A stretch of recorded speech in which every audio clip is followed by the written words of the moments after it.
I think it's been a very interesting sort of set of conversations around ops, but from a very customer-centric lens that you helped us understand. I think the last part of the session is one that I've been very keen to discuss with you because I've also seen in interactions that it's a theme that you're quite focused on, right? Which is, what is the role of AI and what is it going to do to insurance as a sector? Maybe before we get into, things like opportunities, how you like to evaluate solutions, right? How do you think about implementation and what your expectations are from potential technology providers? At a high level, from a broad POV, could you tell us what AI adoption in insurance, among your peers, competitors, business that you're running, what that looks like, right? And whether you see this as like a strong, not so strong tailwind, and where you think in the short, medium term we'll end up. So it's definitely a tailwind. Right now, I think everybody, as you kind of urged me and egged me to kind of talk about the value chain and the aha Mohan Rohit, right? Now, each of those touch points could now get better if you have AI coming in, playing a role which is much more proactive. So there is definitely a need, a space that can be kind of tapped into. Um, from an insurance perspective or from the industry perspective, everybody is evaluating. Post COVID, I think the rate of change in terms of adoption has only become positive, right? Because there were multiple issues where which COVID kind of helped you understand as an insurance company. One such example I would give is COVID was an extraordinary moment, right? Extraordinary event.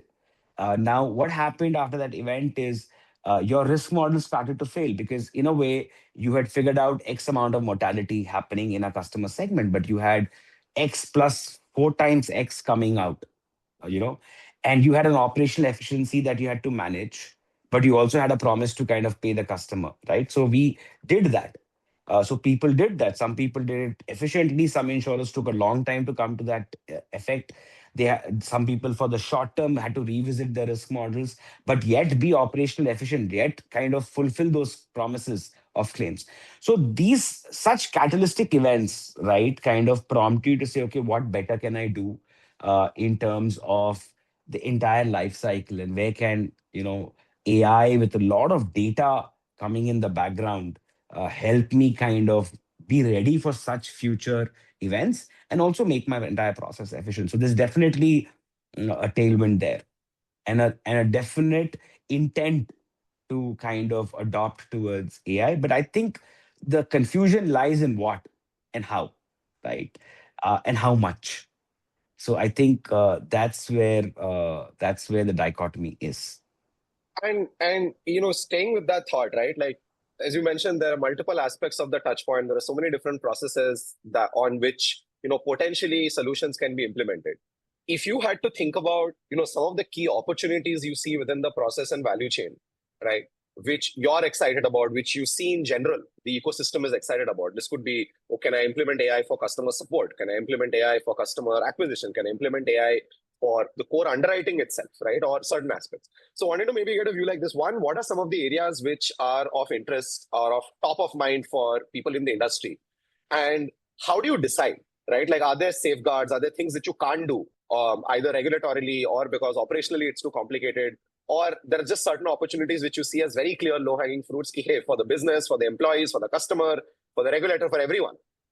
Implementing AI in this place is going to make a lot of sense. So just wanted to get a little bit of that, that hierarchy, what's important, what's feasible right now from an implementation perspective, and why in terms of that decisioning or that thought process. So I think the biggest push to start this, to start this entire view would be the biggest push is coming from the regulator, which is amazing, right? The recent regulations in the last 1.5 months, as the regulator is also wanting the industry to mature, right, is coming from that entire customer first philosophy. So the first thing, let's say that the insurers say that, you know what, complex product. Sugata asked me that question, that how can you make it simple? And I said it's still a journey, right? It's because the entire nature of that product is a little complex. So he said it's going to be a complex product, but how transparent are you with the customer? How are you able to make the customer understand his or her needs, right? Which is the entire first step that the regulator wants every insurer to master. So stuff like specialized product recommendations, right? Which is something that Amazon started when it started looking at an entire marketplace, and it had a bot kind of running at the back end, figuring out your searches to kind of come back with SPRs to you, right? Now, that was one way of doing it, but where that's the first step that we can do. So in Primerica, we've kind of started on that to say that, okay, can I first create an SPR kind of an AI model used, which can be tested by the Salesforce, who's kind of coming in and facing the customer. And if that works and we are able to build on top of it, we'll be able to probably extend that to customers itself when they're able to come to me direct, or even if they're coming to me via, let's say, a distribution partner or an advisor or a Salesforce, right? How can I make that more intuitive? That's the first step, and the regulator wants you to do that. The second step the regulator says is what I spoke about initially in our conversation, which is, what is the experience that I give you when you have already decided to apply with me and I'm yet to underwrite you? That entire experience, right? How fast am I able to underwrite you? How am I not kind of cheese you off with multiple requests and kind of say, okay, thank you, you've been onboarded. This is what your document or the product is about. So there, the regulator says that you cannot take eternity to do that. You cannot have your own SLAs and your own tags. You've got to do it within this time frame. So it pushes you as an insurer to kind of relook at your entire processes, your underwriting processes, upfront a lot of that. So even as you apply with me digitally, because all of the onboarding now is digital, whether even if a Salesforce sits with you, the onboarding is digital. Even if you get onto the website, the onboarding is digital. When you're applying with me, as you're filling those demo details, right? There is an engine that is running in the back end that is throwing, which is referring to certain databases, looking at your this thing analytics, and then saying, okay, fair, Rohit can be underwritten right now. One, two, three more things required for Rohit. Out of the three things required from Rohit, two I can pull out from a third party database, right? And for one thing, I need to get back to Rohit. How upfronting can I do on that? That's basically underwriting, but it's in a pre underwriting stage. I may still need to kind of glance through your entire profile, but that should still be a glance through because I've done the entire pre underwriting upfront. Then, so that's the second aspect that is so intuitive, right? The bigger point I would leave you with is the third thing is where we say contactless contact center, right? Now you've chosen, as I said, I'm communicating with you via five mediums, right?